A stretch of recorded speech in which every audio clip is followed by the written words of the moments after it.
রান্নাঘরের রহস্যময় প্রেমের গল্প। মা, তোমার হাতের রান্নার সুগন্ধ আমার হৃদয়ে প্রেমের আগুন জ্বালিয়ে দিয়েছে গু। সকালে রান্নাঘরে গরম মশলা ভাজছিলাম। গোটা বাড়ি সুগন্ধে ভরে গেছে। হ্যালো বন্ধুরা, আমার নাম রিমা দাস। আমার বয়স ৩৯ বছর। আমার স্বামীর নাম প্রদীপ দাস, বয়স ৫২ বছর। আমাদের ২ সন্তান, রাহুল আর পূজা। রাহুল ২১ বছর বয়সী, বিশ্ববিদ্যালয়ে পড়ে।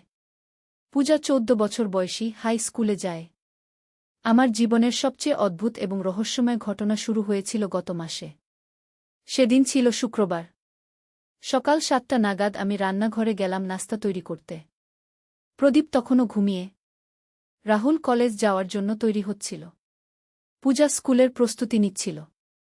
রান্নাঘরে ঢুকেই আমার নজর পড়ল একটা অদ্ভুত জিনিসের উপর। আমার রান্নার টেবিলের উপর একটা পুরনো চামড়ার বই রাখা। বইটা আগে কখনো দেখিনি। কালো রঙের চামড়ায় মোড়া। উপরে সোনালি অক্ষরে কি যেন লেখা, পড়তে পারছিলাম না। আমি বইটা হাতে নিয়ে খুললাম। ভেতরে অদ্ভুত সব ছবি আর লেখা। মনে হচ্ছিল কোনো প্রাচীন ভাষায় লেখা। ছবিগুলো দেখে আমার গা শিউরে উঠল। মানুষের মতো দেখতে, কিন্তু চোখ জ্বলজ্বল করছে এমন কিছু প্রাণীর ছবি। হঠাৎ রাহুল রান্নাঘরে ঢুকল। মা, কি দেখছ? আমি বইটা বন্ধ করে রাখলাম।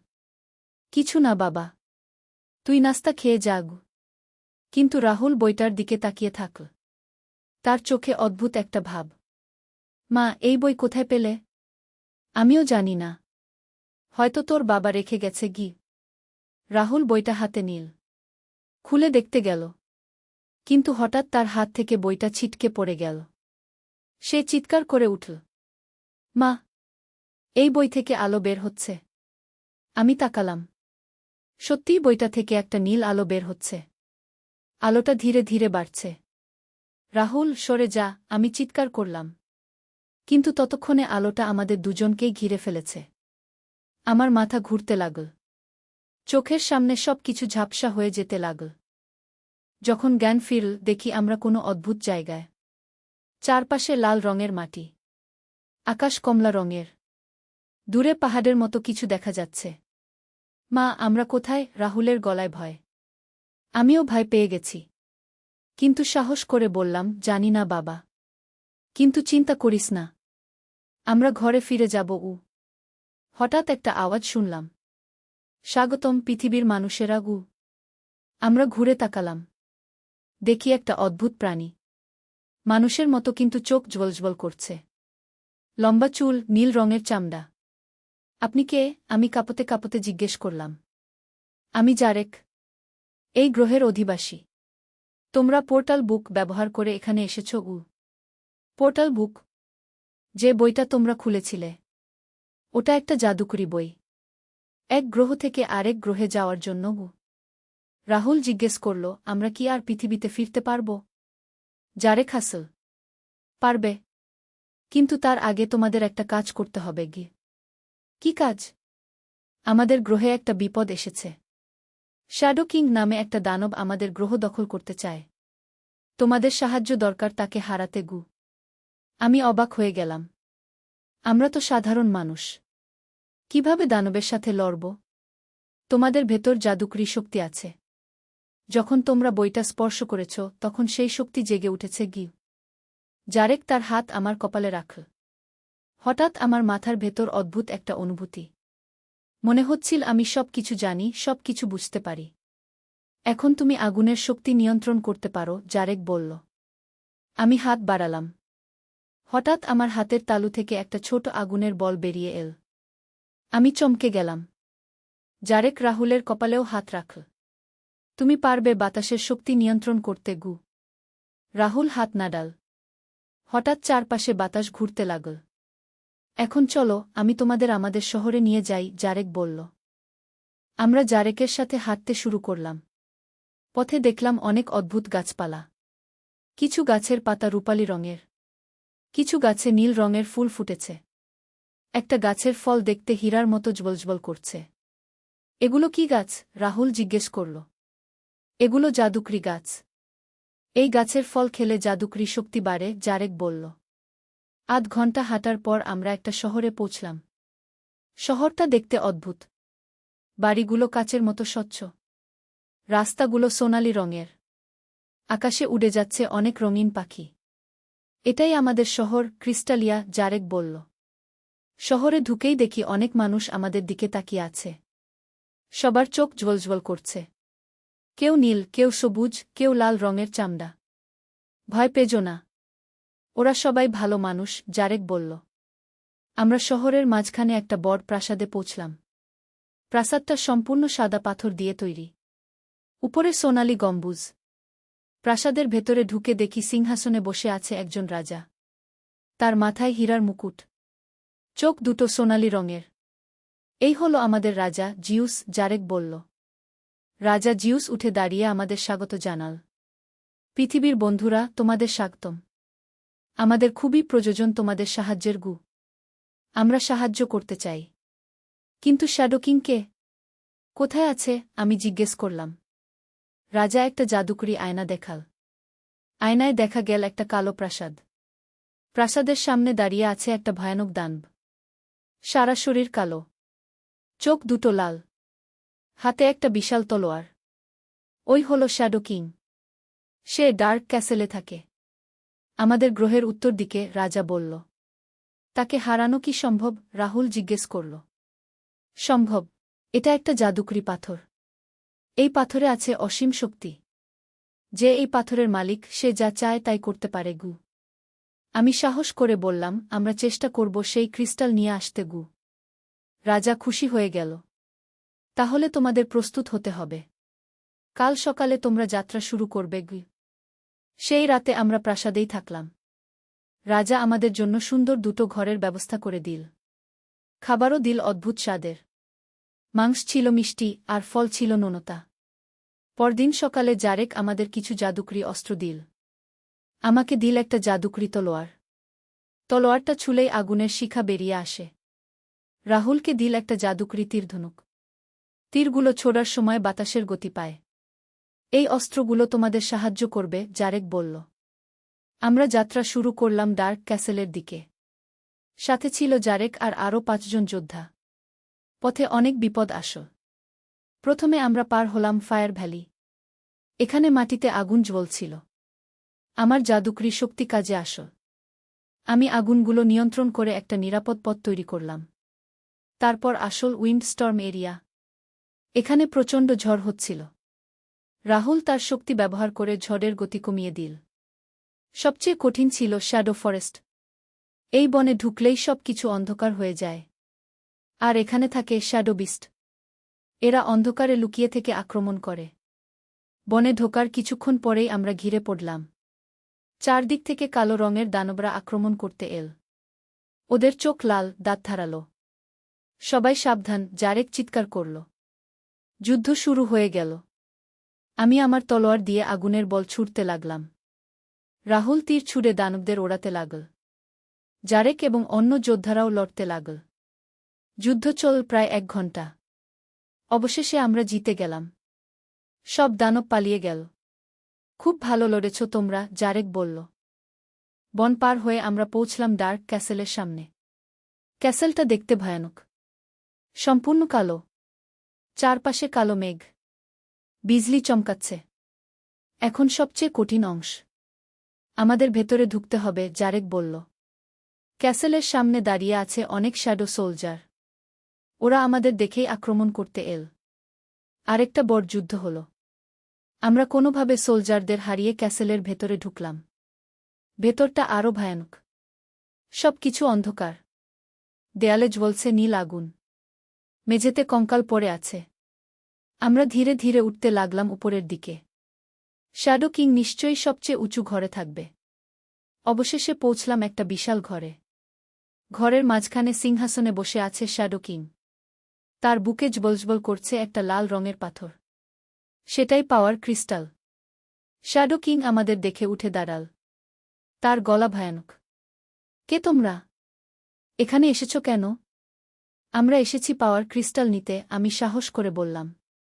শ্যাডো কিং হেসে উঠল। তোমরা ভাবো আমাকে হারাতে পারবে? আমি অপরাজেয়। সে তার তলোয়ার তুলে আক্রমণ করতে এল। আমরাও প্রস্তুত হলাম। যুদ্ধ শুরু হল। শ্যাডো কিং সত্যিই খুব শক্তিশালী। আমার আগুনের আক্রমণ তার কাছে কাজ করছিল না। রাহুলের তীরও তাকে আঘাত করতে পারছিল না। হঠাৎ আমার মনে পড়ল, রাজা বলেছিলেন পাওয়ার ক্রিস্টালই তার শক্তির উৎস। যদি আমরা ক্রিস্টালটা ভেঙে ফেলতে পারি তাহলে সে দুর্বল হয়ে যাবে। আমি রাহুলকে ইশারা করলাম। রাহুল বুঝে গেল। সে তার সব শক্তি দিয়ে একটা প্রচণ্ড বাতাসের ঘূর্ণি তৈরি করল। সেই ঘূর্ণি শ্যাডো কিংকে ধরে ফেল। আমি সুযোগ পেয়ে আমার তলোয়ার দিয়ে পাওয়ার ক্রিস্টালে আঘাত করলাম। ক্রিস্টালটা ফেটে গিয়ে হাজার টুকরো হয়ে গেল। সাথে সাথে শ্যাডো কিং চিৎকার করে উঠল। তার শরীর থেকে কালো ধোঁয়া বের হতে লাগল। ধীরে ধীরে সে দুর্বল হয়ে পড়ে গেল। তোমরা কি করেছ? সে কাঁপতে কাঁপতে বলল। আমরা তোমার অত্যাচারের অবসান ঘটিয়েছি, আমি বললাম।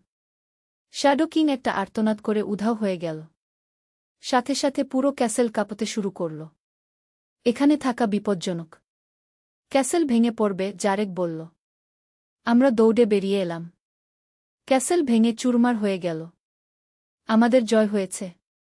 আমরা শ্যাডো কিংকে হারিয়েছি। জারেক খুশি হয়ে আমাদের জড়িয়ে ধরল। তোমরা আমাদের গ্রহকে রক্ষা করেছ। চিরকাল কৃতজ্ঞ থাকব। আমরা ফিরে এলাম ক্রিস্টালিয়া শহরে। রাজা জিউস আমাদের বীরের সম্মানে অভ্যর্থনা জানাল। পুরো শহরের মানুষ উৎসব করতে লাগল। এখন তোমাদের পুরস্কারের সময়, রাজা বলল। তোমাদের যা চাও তাই দেবগু। আমরা শুধু আমাদের পৃথিবীতে ফিরে যেতে চাই, আমি বললাম। রাজা হাসল। অবশ্যই, কিন্তু তার আগে একটা উপহার নাও। রাজা আমাদের দুজনকে দুটো ছোট ক্রিস্টাল দিল। এগুলো মেমোরি ক্রিস্টাল। এই ক্রিস্টালের সাহায্যে তোমরা যখন ইচ্ছা তখন আবার আমাদের গ্রহে আসতে পারবে। আমরা ক্রিস্টাল দুটো নিলাম। তারপর জারেক আবার সেই পোর্টাল বুক নিয়ে এল। এই বই খুললেই তোমরা তোমাদের পৃথিবীতে পৌঁছে যাবে, জারেক বলল। আমরা বইটা খুললাম। আবার সেই নীল আলো আমাদের ঘিরে ফেল। চোখের সামনে সব কিছু ঘুরতে লাগল। হঠাৎ দেখি আমরা আবার আমাদের রান্নাঘরে। সব কিছু আগের মতোই আছে। মনে হচ্ছিল যেন কিছুই হয়নি। মা, আমরা কি স্বপ্ন দেখছিলাম? রাহুল জিজ্ঞেস করল। আমি আমার হাতের ক্রিস্টালটা দেখলাম। এখনো জ্বলজ্বল করছে। না বাবা, এগুলো সব সত্যি ঘটেছে। এমন সময় প্রদীপ রান্নাঘরে এল। কি হয়েছে তোমাদের? এত উত্তেজিত কেন? কিছু না, একটা অদ্ভুত স্বপ্ন দেখেছিলাম, আমি বললাম। প্রদীপকে সত্যিটা বলার সাহস হল না। পূজাও এসে গেল। মা, আজ কি রান্না করবে? আমি স্বাভাবিক ভাব করে বললাম, পরটা আর সবজি। দিনটা স্বাভাবিকভাবেই কাটল। কিন্তু মনের ভেতর ঝড় চলছিল। আমি আর রাহুল মাঝে মাঝে একে অন্যের দিকে তাকিয়ে হাসছিলাম। আমরা জানতাম যে আমাদের একটা গোপন রহস্য আছে। রাতে সবাই ঘুমিয়ে যাওয়ার পর আমি আর রাহুল একসাথে বসলাম। মা, আমাদের কি আবার যাওয়া উচিত? রাহুল জিজ্ঞেস করল। জানি না বাবা, কিন্তু মনে হচ্ছে আমাদের এখানেও অনেক দায়িত্ব আছে। তোর বাবা, পূজা, ওদের নিয়েও তো ভাবতে হয়। হঠাৎ আমার ক্রিস্টাল জ্বলে উঠল। ক্রিস্টালের ভেতর দেখা গেল জারেকের মুখ। রিমা, রাহুল, তোমাদের আবার দরকার। জারেকের গলা ভেসে এল। কি হয়েছে? আমি জিজ্ঞেস করলাম। শ্যাডো কিংয়ের একটা ভাই আছে। তার নাম ডার্ক লর্ড। সে প্রতিশোধ নিতে এসেছে। আমি আর রাহুল একে অন্যের দিকে তাকালাম। আমাদের আবার যেতে হবে। ঠিক আছে, আমরা আসছি, আমি বললাম। ক্রিস্টালের আলো নিভে গেল। আমরা তৈরি হলাম আরেকটা অভিযানের জন্য। পরদিন সকালে আমি প্রদীপকে বললাম, আমি আর রাহুল দুদিনের জন্য আমার বোনের বাড়ি যাচ্ছি। পূজার দেখাশোনা করবে? প্রদীপ রাজি হয়ে গেল। আমরা রওনা দিলাম আরেকটা রোমাঞ্চকর যাত্রায়। এবার যখন পোর্টাল খুল, আমরা পৌঁছলাম একটা ভিন্ন জায়গা। এটা ছিল একটা বরফের গ্রহ। চারপাশে শুধু বরফ আর বরফ। জারেক আমাদের স্বাগত জানাল। এবার আমাদের লড়তে হবে ডার্ক লর্ডের সাথে। সে এই বরফের গ্রহে একটা দুর্গ তৈরি করেছে। কিন্তু এই ঠান্ডায় কিভাবে লড়ব? রাহুল জিজ্ঞেস করল। জারেক আমাদের বিশেষ পোশাক দিল যা ঠান্ডা থেকে রক্ষা করবে। এবং নতুন অস্ত্র দিল। আমাকে দিল একটা বরফ গলানোর তলোয়ার। রাহুলকে দিল বরফ নিয়ন্ত্রণের রড। আমরা শুরু করলাম নতুন যুদ্ধের জন্য যাত্রা। বরফের গ্রহে হাঁটা খুবই কষ্টকর। পা পিছলে পড়ে যাচ্ছিল। কিন্তু আমাদের লক্ষ্য ছিল স্থির। পথে আমরা দেখা পেলাম আইস ড্রাগনের। এরা বরফের তৈরি ড্রাগন, কিন্তু জীবন্ত। মুখ থেকে ঠান্ডা বাতাস ছুড়ে মানুষকে বরফ বানিয়ে দেয়। একবার আমরা গেলাম পানির নিচের গ্রহে। সেখানে সি মনস্টার নামে একটা দানব সমুদ্রের সব মাছ খেয়ে ফেলছিল। আমরা সেই দানবকেও হারিয়ে দিলাম। আরেকবার গেলাম একটা জঙ্গলের গ্রহে। সেখানে ট্রি ইটার নামে একটা কীট সব গাছ খেয়ে ফেলছিল। আমরা সেই কীটকেও ধ্বংস করলাম। এভাবে মাস 6 কেটে গেল। প্রদীপ আর পূজা কিছুই জানত না। ওরা ভাবত আমি আর রাহুল মাঝে মাঝে আত্মীয়দের বাড়ি যাই। কিন্তু একদিন আমাদের গোপনীয়তা ফাঁস হয়ে গেল। সেদিন আমি আর রাহুল যাত্রা করতে যাচ্ছিলাম। হঠাৎ পূজা রান্নাঘরে ঢুকে পড়ল। সে দেখল আমরা পোর্টাল বুক খুলে নীল আলোর ভেতর দাঁড়িয়ে আছি। পূজা চমকে গেল। মা, এটা কি হচ্ছে? পূজা চিৎকার করে উঠল। আমি ভয় পেয়ে গেলাম। কিন্তু আলো আমাদের ঘিরে ফেলেছিল। পূজাও সেই আলোর ভেতর পড়ে গেল। তিনজনেই চলে গেলাম অন্য গ্রহে। এবার আমরা পৌঁছলাম একটা রঙিন গ্রহে। এখানকার সব কিছুই রঙিন। গাছপালা, মাটি, আকাশ সব কিছুতেই হাজার রকমের রং। পূজা অবাক হয়ে চারদিক দেখছিল। মা, আমরা কোথায়? আমি পূজাকে সব কিছু খুলে বললাম। পূজা প্রথমে বিশ্বাস করতে পারল না। কিন্তু জারেক এসে হাজির হলে সে বুঝল সব সত্যি। স্বাগতম ছোট যোদ্ধা, জারেক পূজাকে বলল। আমিও কি যোদ্ধা হতে পারব? পূজা উৎসাহিত হয়ে জিজ্ঞেস করল। জারেক পূজার কপালে হাত রাখল। তুমি পারবে রঙের শক্তি নিয়ন্ত্রণ করতে, গু। পূজা হাত নাড়াল। হঠাৎ চারপাশে হাজার রকমের রং ছড়িয়ে গেল। এই গ্রহে এবার বিপদ হল কালার ইটার। একটা দানব সব রং চুষে খাচ্ছে। গ্রহটা সাদাকালো হয়ে যাচ্ছে, জারেক বলল। আমরা তিনজন মিলে সেই দানবের বিরুদ্ধে লড়াই করলাম। পূজার রঙের শক্তি খুবই কাজে আসল। সে দানবটাকে এত রঙে ঢেকে দিল যে দানব অন্ধ হয়ে গেল। এরপর আমরা সেই দানবকে হারিয়ে দিলাম। এভাবে পূজাও আমাদের দলে যোগ দিল। এখন আমরা তিনজনে মিলে বিভিন্ন গ্রহে গিয়ে সাহায্য করতাম। একদিন প্রদীপও আমাদের গোপন কথা জেনে গেল। সেও আমাদের সাথে যেতে চাইল। জারেক তাকেও জাদুকরি শক্তি দিল। প্রদীপ পেল মাটির শক্তি নিয়ন্ত্রণের ক্ষমতা। এখন আমাদের পুরো পরিবারটাই মহাকাশের বিভিন্ন গ্রহে গিয়ে সাহায্য করে। আমরা স্পেস ফ্যামিলি নামে পরিচিত হয়ে উঠেছি। কিন্তু সবচেয়ে মজার ব্যাপার হল, আমাদের এই সব অভিযানের কথা কেউ বিশ্বাস করে না। বন্ধুরা ভাবে আমরা গল্প বানাচ্ছি। কিন্তু আমরা জানি সব সত্যি। আমাদের কাছে আছে মেমোরি ক্রিস্টাল, পোর্টাল বুক আর অসংখ্য অভিজ্ঞতা। প্রতিদিন রান্নাঘরে দাঁড়িয়ে মশলা ভাজার সময় আমার মনে পড়ে সেই প্রথম দিনের কথা। যেদিন রাহুল আমাকে বলেছিল, মা, তোমার হাতের রান্নার সুগন্ধ আমার হৃদয়ে প্রেমের আগুন জ্বালিয়ে দিয়েছে, গু।